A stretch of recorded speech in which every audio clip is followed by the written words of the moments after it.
और इस वेले मेरे नाल इस पावन स्थान के कथावाचक ते उगे विद्वान ਗਿਆਨੀ ਗੁਰਪ੍ਰੀਤ ਸਿੰਘ ਜੀ ਮੌਜੂਦ ਨੇ। ਉਹਨਾਂ ਨਾਲ ਗੁਰਮਤਿ ਵਿਚਾਰਾਂ ਸਾਂਝੀਆਂ ਕਰਦੇ ਹਾਂ। ਭਾਈ ਸਾਹਿਬ ਇਹ ਦੱਸਣ ਦੀ ਕਿਰਪਾਲਤਾ ਕਰੋ ਕਿ ਸਾਹਿਬ ਸ਼੍ਰੀ ਗੁਰੂ ਨਾਨਕ ਦੇਵ ਜੀ ਮਹਾਰਾਜ ਸੱਚੇ ਪਾਤਸ਼ਾਹ ਨੇ ਇਸ ਪਵਿੱਤਰ ਨਗਰੀ ਵਿੱਚ ਮੋਦੀ ਖਾਨੇ ਵਿੱਚ ਨੌਕਰੀ ਕੀਤੀ, ਜ਼ਿੰਮੇਵਾਰੀ ਨਿਭਾਈ, ਔਰ ਕਿਵੇਂ ਉਹਨਾਂ ਨੇ ਇਹ ਜ਼ਿੰਮੇਵਾਰੀ ਨਿਭਾਉਂਦਿਆਂ ਇਮਾਨਦਾਰਾਨਾ ਅਤੇ ਸੱਚੀ ਸੁੱਚੀ ਕਿਰਤ ਦਾ ਸੁਨੇੜਾ ਲੋਕਾਈ ਤੱਕ ਪੁੱਜਦਾ ਕੀਤਾ। ਵਾਹਿਗੁਰੂ ਜੀ ਕਾ ਖਾਲਸਾ, ਵਾਹਿਗੁਰੂ ਜੀ ਕੀ ਫਤਿਹ। ਸਤਿਗੁਰੂ ਨਾਨਕ ਦੇਵ ਸਾਹਿਬ ਜੀ ਨੇ ਇਸ ਅਸਥਾਨ ਤੇ ਲਗਭਗ 14 ਸਾਲ ਮੋਦੀ ਖਾਨੇ ਦੀ ਭਾਵ ਮੋਦੀ ਖਾਨੇ ਦੇ ਇੰਚਾਰਜ ਮੋਦੀ ਵਜੋਂ ਆਪਣੀਆਂ ਸੇਵਾਵਾਂ ਨਿਭਾਈਆਂ। ਔਰ ਇਸ ਦੌਰਾਨ ਗੁਰੂ ਨਾਨਕ ਸਾਹਿਬ ਮਹਾਰਾਜ ਜੀ ਨੇ ਧਰਮ ਦੀ ਸੱਚੀ ਸੁੱਚੀ ਕਿਰਤ ਕੀਤੀ।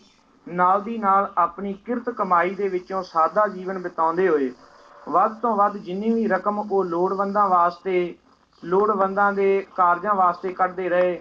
ਔਰ ਲੋਕਾਂ ਨੂੰ ਇਹ ਸੁਨੇਹਾ ਦਿੱਤਾ ਕਿ ਜਿੱਥੇ ਆਪਣੇ ਕੰਮਕਾਰ ਨੂੰ ਇਮਾਨਦਾਰੀ ਦੇ ਨਾਲ ਕਰਨਾ ਹੈ, ਉੱਥੇ ਸਾਦਾ ਜੀਵਨ ਬਤੀਤ ਕਰਦੇ ਹੋਏ ਆਪਣੀ ਕਿਰਤ ਕਮਾਈ ਦੇ ਵਿੱਚੋਂ ਵੱਡਾ ਹਿੱਸਾ ਕੱਢ ਕੇ ਲੋੜਵੰਦਾਂ ਤੇ ਦੁਖੀਆਂ ਦੀ ਸਹਾਇਤਾ ਵਾਸਤੇ ਕੱਢਾਂਗੇ, ਤਾਂ ਹੀ ਜਾ ਕੇ ਗੁਰੂ ਨਾਨਕ ਸਾਹਿਬ ਮਹਾਰਾਜ ਜੀ ਦਾ ਗੁਰਬਾਣੀ ਦਾ ਜਿਹੜਾ ਪਾਵਨ ਵਾਕ ਹੈ, ਵਿੱਚ ਦੁਨੀਆ ਸੇਵ ਕਮਾਈ ਹੈ ਤਾਂ ਦਰਗਾਹ ਦਰਸ਼ਨ ਪਾਈ ਹੈ, ਉਹ ਸਫਲਾ ਹੋ ਸਕਦਾ ਹੈ।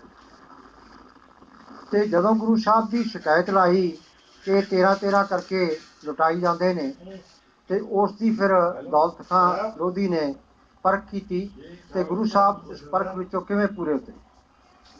ਲੋਕਾਂ ਨੇ ਇਹ ਦੇਖ ਕੇ ਕਿ ਗੁਰੂ ਨਾਨਕ ਸਾਹਿਬ ਜੀ ਆਪਣੀ ਕਿਰਤ ਕਮਾਈ ਦੇ ਵਿੱਚੋਂ ਲੋੜਵੰਦਾਂ ਤੇ ਗਰੀਬਾਂ ਨੂੰ ਬਿਨਾਂ ਕੋਈ ਪੈਸਾ ਲਏ ਮੋਦੀ ਖਾਨੇ ਦੇ ਵਿੱਚੋਂ ਅਨਾਜ, ਕੱਪੜਾ, ਜੋ ਵੀ ਕਿਸੇ ਦੀ ਲੋੜ ਹੋਵੇ ਉਹ ਪੂਰੀ ਕਰਦੇ ਸਨ। ਆਮ ਲੋਕਾਂ ਨੇ, ਨਿੰਦਕਾਂ ਨੇ ਇਹ ਸੋਚਿਆ ਕਿ ਗੁਰੂ ਨਾਨਕ ਦੇਵ ਮੋਦੀ ਖਾਨਾ ਲੁਟਾਈ ਜਾ ਰਹੇ ਨੇ। ਉਹਦੀ ਸ਼ਿਕਾਇਤ ਕੀਤੀ ਗਈ।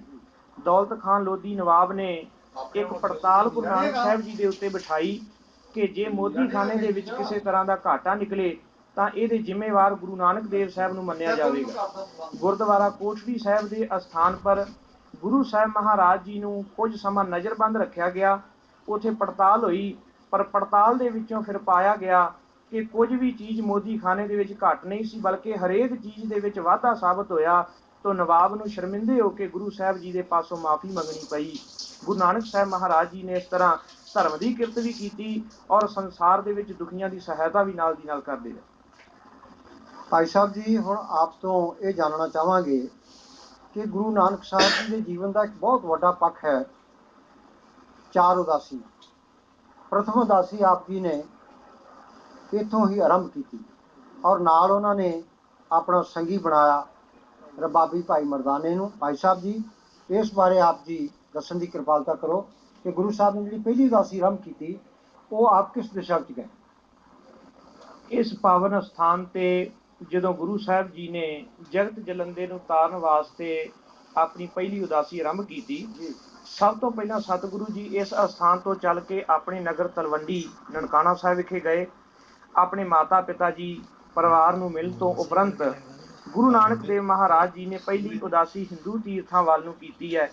ਇੱਥੋਂ ਸਤਿਗੁਰੂ ਜੀ ਕੁਰੂਕਸ਼ੇਤਰ, ਬਨਾਰਸ, ਗਿਆ ਆਦਿ ਅਸਥਾਨਾਂ ਤੇ ਗਏ ਔਰ ਉਸ ਤੋਂ ਬਾਅਦ ਸਤਿਗੁਰੂ ਨਾਨਕ ਦੇਵ ਮਹਾਰਾਜ ਜੀ ਨੇ ਸ਼੍ਰੀ ਲੰਕਾ ਤੱਕ ਜਾ ਕੇ ਜਗਤ ਜਲੰਦੇ ਨੂੰ ਤਾਰਿਆ ਔਰ ਸ਼੍ਰੀ ਲੰਕਾ ਤੋਂ ਵਾਪਸ ਹੁੰਦੇ ਹੋਏ ਸਤਿਗੁਰੂ ਸਾਹਿਬ ਜੀ ਦੁਬਾਰਾ ਇਹਨਾਂ ਅਸਥਾਨਾਂ ਪਰ ਪਹੁੰਚੇ। ਸੁਲਤਾਨਪੁਰ ਲੋਧੀ ਵਿਖੇ ਹੋਰ 6 ਇਤਿਹਾਸਕ ਗੁਰਦੁਆਰਾ ਸਾਹਿਬਾਨ ਨੇ। ਜਿਸ ਜਗ੍ਹਾ ਤੇ ਗੁਰੂ ਨਾਨਕ ਸਾਹਿਬ ਮਹਾਰਾਜ ਜੀ ਮੋਦੀ ਖਾਨੇ ਦੀ ਕਿਰਤ ਕਰਦੇ ਰਹੇ, ਗੁਰਦੁਆਰਾ ਹਟ ਸਾਹਿਬ।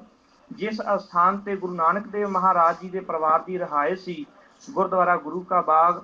ਔਰ ਜਿਸ ਅਸਥਾਨ ਤੇ ਗੁਰੂ ਨਾਨਕ ਦੇਵ ਜੀ ਮੂਲ ਮੰਤਰ ਦੀ ਦਾਤ ਲੈ ਕੇ ਵਾਪਸ ਆਏ, ਗੁਰਦੁਆਰਾ ਸ੍ਰੀ ਸੰਤ ਘਾਟ ਸਾਹਿਬ। ਔਰ ਇਸ ਤੋਂ ਇਲਾਵਾ ਸ਼੍ਰੀ ਗੁਰੂ ਅਰਜਨ ਦੇਵ ਮਹਾਰਾਜ ਜੀ ਆਪਣੇ ਸੁਪੁੱਤਰ ਸ਼੍ਰੀ ਹਰਗੋਬਿੰਦ ਸਾਹਿਬ ਜੀ ਦੇ ਵਿਆਹ ਆਨੰਦ ਕਾਰਜ ਵਾਸਤੇ ਡੱਲੇ ਨੂੰ ਜਾਂਦੇ ਹੋਏ ਇਸ ਅਸਥਾਨ ਤੇ ਰੁਕੇ। ਉੱਥੇ ਗੁਰਦੁਆਰਾ ਸੇਹਰਾ ਸਾਹਿਬ ਸੁਸ਼ੋਭਿਤ ਹੈ, ਜਿੱਥੇ ਗੁਰੂ ਅਰਜਨ ਦੇਵ ਮਹਾਰਾਜ ਜੀ ਨੇ ਰਸਤੇ ਦੇ ਵਿੱਚ ਇੱਕ ਰਾਤ ਦਾ ਸਮਾਂ ਬਤੀਤ ਕੀਤਾ ਸੀ। ਇਹ ਸੁਲਤਾਨਪੁਰ ਲੋਧੀ ਦੇ ਅੰਦਰ ਪਾਵਨ ਇਤਿਹਾਸਕ ਗੁਰਦੁਆਰਾ ਸਾਹਿਬਾਨ ਨੇ। ਇਸ ਤੋਂ ਇਲਾਵਾ ਬੇਬੇ ਨਾਨਕੀ ਜੀ ਦਾ ਪੁਰਾਤਨ ਘਰ ਉਹ ਵੀ ਇਸੇ ਸ਼ਹਿਰ ਦੇ ਵਿੱਚ ਮੌਜੂਦ ਹੈ। ਨਵੀਂ ਇਮਾਰਤ ਤਾਮੀਲ ਕੀਤੀ ਗਈ ਹੈ ਔਰ ਪੁਰਾਣੀਆਂ ਨਿਸ਼ਾਨੀਆਂ ਗੁਰੂ ਨਾਨਕ ਦੇਵ ਸਾਹਿਬ ਜੀ ਦੇ ਸਮੇਂ ਦੀਆਂ ਇੱਥੇ ਸਾਨੂੰ ਮਿਲਦੀਆਂ ਨੇ। ਇਸ ਤੋਂ ਇਲਾਵਾ ਜਿਹੜਾ ਦੌਲਤ ਖਾਨ ਲੋਧੀ ਦਾ ਕਿਲਾ, ਉਹਦੇ ਅੰਦਰ ਵੀ ਗੁਰੂ ਨਾਨਕ ਸਾਹਿਬ ਮਹਾਰਾਜ ਜੀ ਦੇ ਪਾਵਨ ਚਰਨ ਪਏ ਨੇ। ਕਿਲਾ ਭਾਵੇਂ ਪੂਰੇ ਰੂਪ ਦੇ ਵਿੱਚ ਨਹੀਂ ਹੈ, ਪਰ ਫਿਰ ਵੀ ਕਿਲੇ ਦੀ ਇਮਾਰਤ ਕੁਝ ਨਾ ਕੁਝ ਗੁਰੂ ਨਾਨਕ ਸਾਹਿਬ ਮਹਾਰਾਜ ਜੀ ਦੀ ਯਾਦ ਸਾਨੂੰ ਦਿਵਾਉਂਦੀ ਹੈ। ਮੋਲੇ ਆਇਆ ਕਾਸ਼